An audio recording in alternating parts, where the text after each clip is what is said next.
offensive line in the draft. We all know about the quarterback position. His top picks haven't panned out. You drafted Shaheen in Not the true. second round. He drafted Rohan Smith. Let me finish, man. Oh, okay. He drafted Shaheen, who they traded him to Miami for a washing machine. He actually, I think he went to Miami, but he just got a contract extension. They didn't re-sign Leonard Floyd, who was underachieving, but you got to put these players in position to win. He's flourishing with the Rams. Kevin Smith never could stay healthy. I mean, that's not really his fault, but still, he was a number one pick. And you signed Charles Leno on the cheap because I hate to call players bums. I'm not a football player. I never played professionally, but Charles Leno was terrible. You sign these offensive linemen for the minimum. You're getting these quarterbacks who been hit so much. Dude, it was a play on 3rd and 17. Dude dropped back in like 2 seconds. Dude was flying. He was hitting and fumbled. Like, come on, man. Pace had to go. I would bring in a new GM, but more than likely he's probably going to be fired because most GMs don't keep that coach. Well, he'll be lamed up. But I would keep him for 1 more year. Try to retool the offensive line. You got to find a veteran quarterback or somebody. You can't draft a quarterback and expect to win because you're not going to win with a rookie quarterback. It's not going to happen. But at least have somebody that the quarterback can play on behind at least for the next year or 2. Maybe you have to think about letting Allen Robinson go. Because, I mean, shit, I'm not paying no receiver no almost $80 million and I ain't got nobody to throw to. You will pick up a quarterback and sit behind Mr. Trubisky. No. Mr. Trubisky is gone. He's gone. Oh, okay.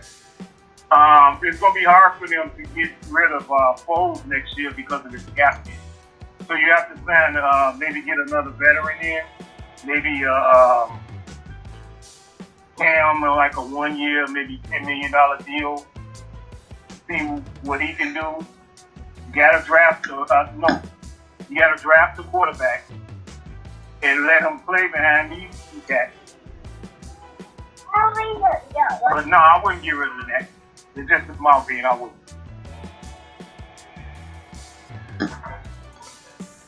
I'll fire the hell out of him.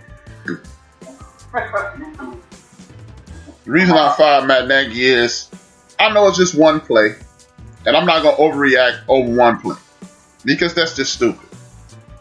But I'm looking at Montgomery bust that thing wide open, and I'm sure he could have been busting that thing wide open on a more regular basis, especially since you know your quarterback is a reread.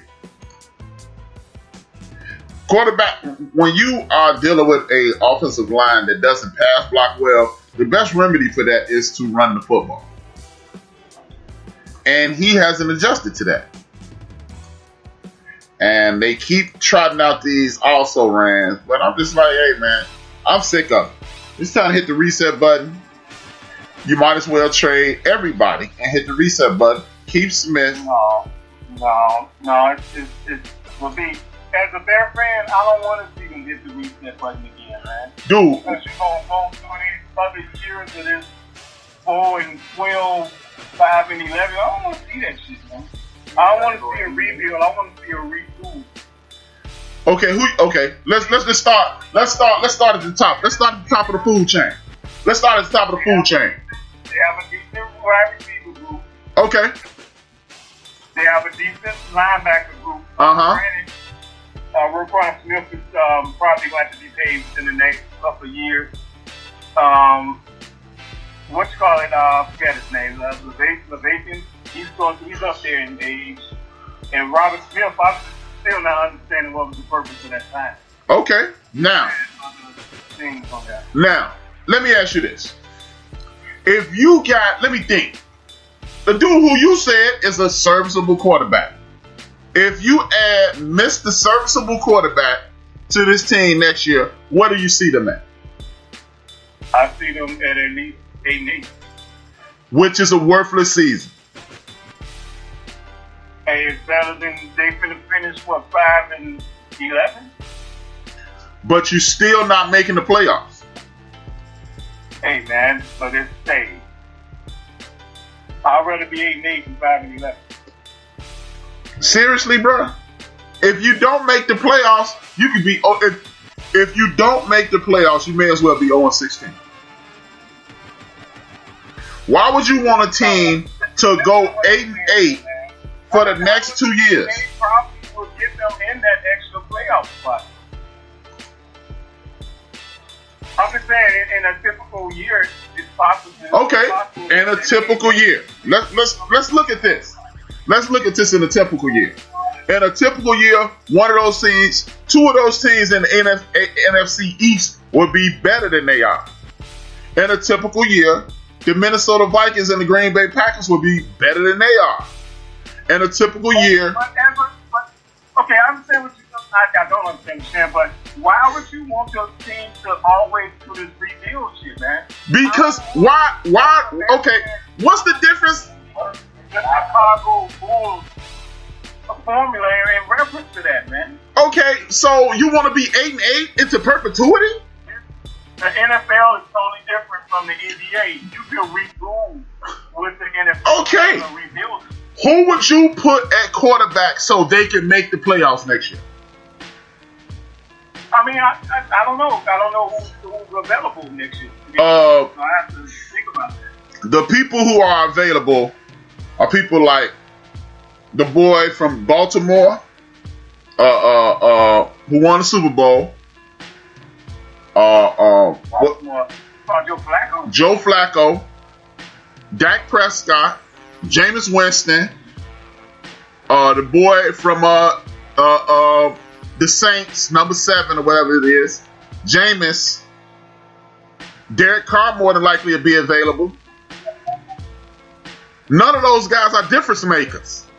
So if you got those guys to choose from, what's the purpose of picking up another mediocre quarterback? That dude is like one of the top rated passers in the league now. Who? Derek Carr. And what game is you watching, man? Dude, fuck them stats. I'm watching games. When the game come down to it, he fucking up. You thinking that way, dude? They had to throw the ball yesterday. No, I'm not talking about yesterday. I'm talking about over the course of his career. I'm talking about over the course of his career. When it comes down to it, he fucks up. I don't want to hear about no quarterback rating. You know what I want to see? I want to see you. Okay. I'll take Derek Carr. If y'all let him go, I'll take Derek Carr. And you're gonna be 8-8. Who the fuck wants to be 8-8? Who the fuck wants to be 8-8? They're not gonna be 8-8 with Derek Carr. Oh, okay. Offensively, who got the most talent? The Raiders or the Bears?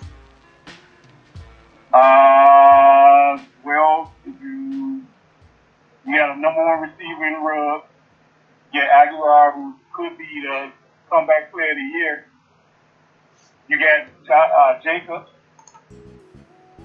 They got an offensive line, which is much better than the Raiders. Than the Bears. And they got a quarterback that's better than anybody that's on the Bears roster. But again, you keep saying better than these average people. Yo, this Big Illinois 73. You need a difference maker at quarterback. 7 p.m. Central. Or you need to start over. Okay, so if the people that you're saying is available next year, are they difference makers? No, Not as of today. We don't know what Jameis Winston is under the proper coaching, but as of today, no, they're not. My fam.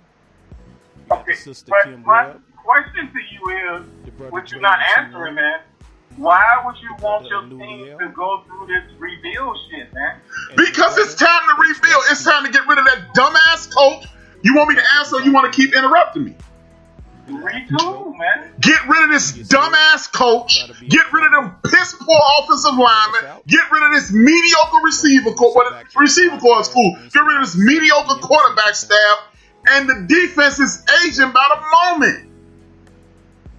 So you're going to keep going 8-8 for the next 3 years and hopes to what? That Roquan Smith will be too old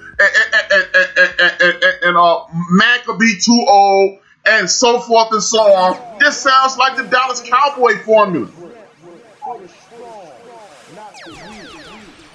It's time to jump this thing and start over. Get rid of everybody older than 25 and start over.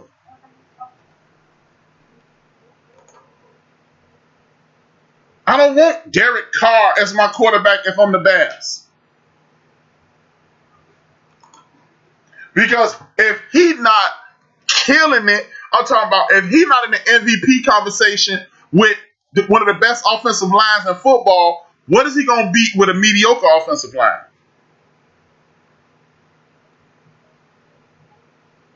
Hello? I disagree with you, man. But if I asked you, I'm not trying to change your opinion. See, that's the difference. That's the thing. I'm not trying to change your opinion. 15 to 20 years is rebuild. Break it down, rebuild. Let's lose all these games, rebuild. Okay, so you gonna change, break it down to rebuild. You're gonna take to 8-8 into perpetuity. You keep saying 8-8, man. If you mean to tell me that if you get a Derek Carr, for instance, which in some tackle, but actually they need 2 tackles, get somebody that can coach up these tight ends and these receivers dropping these fucking passes when they are getting them thrown to them. You mean to tell me that the Bears couldn't go from 5-11, which they're gonna finish this year, to at least 10-6 next year? You think the Bears will be 10-6 next year? But the thing is, okay, offensive linemen don't just fall out the sky. They have to be developed as well. So what do you do with Derek Carr with this piss poor offensive line next year?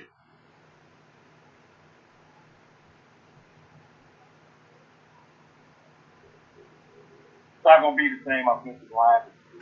That's why I'm saying you don't rebuild, you retool. And this is why everything that you're saying is why the Chicago sports franchises suck ass every year. The Cubs, the White Sox, the Bulls, the Bears.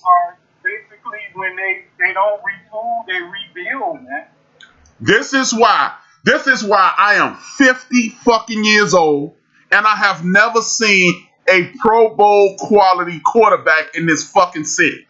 This is why I'm 50 fucking years old and I have never seen 4 years of good wide receiver play in this fucking city. This is why. Because we keep, instead of saying, tell you what, go get me a Bill Parcells-esque general manager. Go get me a very good head coach. What they do is, you see that guy over there who is going to cost little or nothing to hire? Go get him. He has zero experience being a head coach. Bring him to Chicago. You see that guy over there who has zero experience at being a general manager? Bring him to Chicago and hopefully they can work some magic. That's why these teams suck ass. There has been one uno head coach in the city of Chicago with previous head coach experience. And that was the dude who used to coach the Carolina Panthers. He is the first coach in my lifetime, 1970 to 2020, with head coach experience. That's why the Chicago Bears keep losing. Because why do you keep turning over a big-time franchise to